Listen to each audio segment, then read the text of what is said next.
Очевидно, что Одесса является стратегически важным объектом и городом для Российской Федерации. Вот как вы думаете, в случае, если Путин там провернет свою операцию по сохранению так называемого русского мира, как было в Крыму в начале 2014 года, высадит там свой десант, какая часть населения Одессы будет против?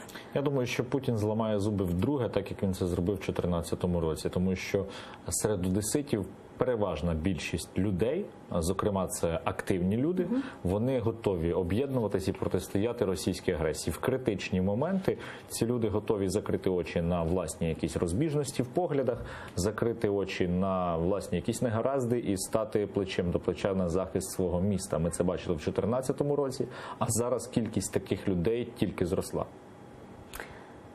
Одесса пророссийский город все-таки, по вашему мнению? Одесу хочуть зробити все більше проросійською, але Одеса – це однозначно українське місто.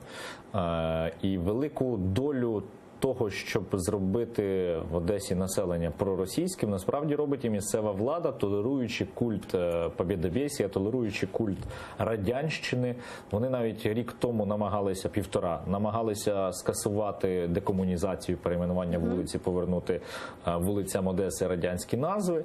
Але люди не дурні, люди бачать, що відбувається зараз на Донбасі, люди розуміють, що таке Росія, і ніхто не хоче жити в тій диктатурі, в котрій сьогодні живуть люди, які знаходяться в Російській Федерації. Сергій.